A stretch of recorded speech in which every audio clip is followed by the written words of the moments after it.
สวัสดีพี่น้องทุกคนทุกท่านที่เขามารับชมแนวทางจ้ามาพบกับแนวทางหวยลาวพัฒนาจ้า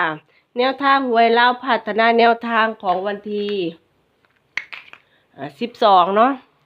แนวทางหวยลาวพัฒนาแนวทางของวันที่12เดือน3 2568เดือนมีนาคมเนาะจ้ามื้อนี้ก็มาพบกับแนวทางของแอดจอยคือเก่าแล้วก็ตามเคยจ้าสวัสดีทาง FC ใหม่ FC เก่าด้วยจ้า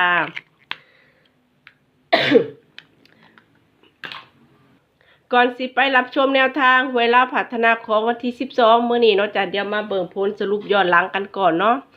สำหรับแนวทางหวยลาวพัฒนามื้อนี้แอดจอยขอสรุปผลให้แบบขออธิบายให้อีกทีหนึ่งละกันเนาะจ้ะเพราะว่าวันที่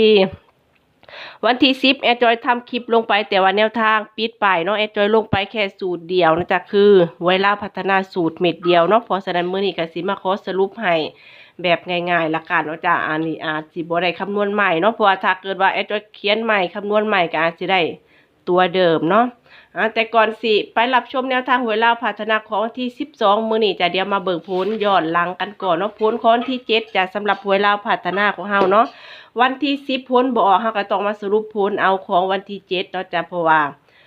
สำหรับสูตรเดิมสูตรลักเด่นวิ่งรูด2ตัวนี่แอดจอยบ่ได้ลงเนาะแต่ว่าทำคลิปไปแล้วจ้ะเห็นแนวทางหวยลาวพัฒนาของวันที่10บ่ออกผลก็เลยลบไปมาสรุปย้อนหลังกันก่อนเนาะจ้ะขอสรุปให้แบบง่ายๆคร่าวๆละกันเนาะสำหรับลาวพัฒนาของวันที่7ที่ผ่านมาจ้ะสูตรเดิมสูตรลักของเฮาเด่นวิ่งรูด2ตัวเด่นไปที่1และ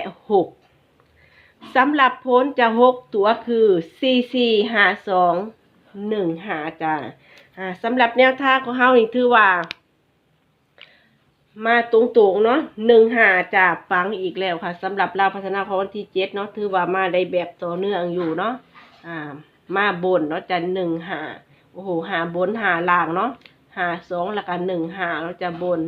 ถ้าจับได้หายทั่วปังกันเลยทีเดียวเด้งๆกันเลยทีเดียวเนาะแต่ว่าของเฮามา1 5ตรงๆจ้ะเด่น1รูด1มาตัวเน้นเต็มจ้ะบนสำหรับลาวพัฒนาของวันที่7ที่ผ่านมาเนาะยินดีกับคนติดตามยินดีกับพี่น้องเอฟซีติดตามละกันเนาะจะสำหรับสูตร3ตัวมาแต่ว่าผิดตำแหน่งสูตร3ตัวเขามาลักร้อยลัก10ลักหมื่นเนาะโอ้โหเขามา4 2จากของเฮามี2 4 5จ้ะมาสะผิดตำแหน่งเนาะสำหรับลาวพัฒนาของวันที่7ก็ตามนี้ได้ใจยินดีกับคนติดตามยินดีกับพี่น้องเอฟซีติดตามละกันเนาะจ้ะสำหรับหวยลาวพัฒนาแอดจอยลงให้2สูตรสำหรับลาวพัฒนาสูตรเม็ดเดียวของเฮาวันที่7จ้ะมาโชว์ผลงานกันสักนิดหนึ่งจ้ะวันที่7นี่หวยลาวพัฒนาของเฮาถือว่ามาเต็มทั้ง2สูตรเลยเนาะสำหรับสูตรเม็ดเดียวของเฮาจะเด่นวิ่งรูดตัวเดียวฟันตัวเดียวเด่น2จะตัวเดิมของเลขเด่นนี่ติดตัวเดิมของวันที่หาเลยเนาะสำหรับวันที่หานี่เข้ามา2 1วันที่7ของเฮาเด่น2รูด2เข้ามาหา2จ้ะสำหรับวันที่หานี่คือมา1 2สำหรับวันที่7เด่นตัวเดิมแต่มาหา2จ้ะสำหรับหา2แนวทางของเขา2หาจะตัวเน้นเต็มตัวกลับเนาะจ้ะโอ้โหเด่น2รูด2ฟัน2สำหรับหวยลาวพัฒนาสูตรเม็ดเดียวนี่ถือว่าปังเนาะมาได้แบบต่อเนื่องจากวันที่5วันที่7จ้ะย้อนจักหน่อยจ้ะวันที่28จ้ะวันที่3เดือน3จ้ะตามนี้เลย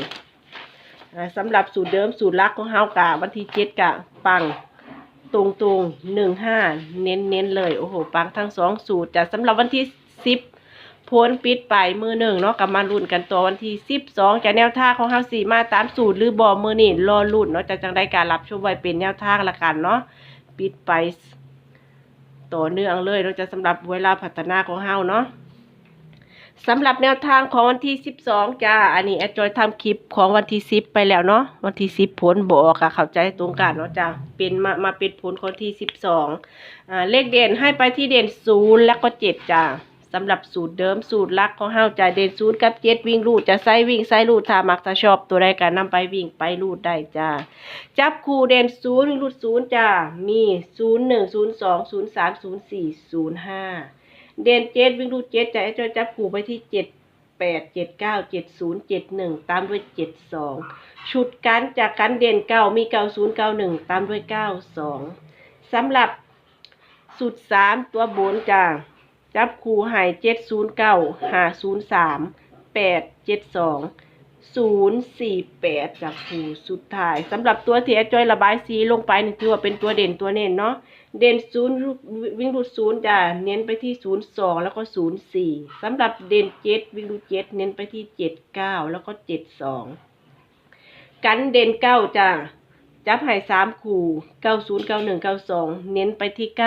92สำหรับสุด3ตัวจอยเน้นไปที่503 872สำหรับแนวทางไว้เล่าพัฒนาของวันที่12เดือน3แนวทางมื้อนี้สิมาให้ตามสูตรหรือบ่อันนี้ก็รอลุ้นไปด้วยกันเนาะจังได๋ก็โปรดใช้วิจารณญาณในการรับชมรับฟังและในการตัดสินใจเนาะขึ้นอยู่กับความมักความชอบมีตัวมักตัวชอบตามได้เนาะจ้ะบ่มีตัวมักตัวชอบอันนี้ก็คือสามารถปล่อยผ่านได้เนาะจ้ะมื้อนี้ก็คอยมาปังๆอีกละกันเนาะปิดไปต่อเนื่องก็คอยมาปังๆคอยมาเด้งๆอีกละกันเนาะจ้ะโอ้โหกำลังลุ้นสนุกเลยสำหรับลาวพัฒนามาสังงักไปสังงันเนาะขอให้พี่น้องทุกคนทุกท่านที่เข้ามารับชมแนวทางโชคดีเฮงๆปังๆรวยๆกันทุกคนทุกท่านจะฝากกดติดตามกดไลค์กดแชร์เพื่อเป็นกำลังใจให้กับแอดจอยด้วยละกันเนาะสวัสดีจ้า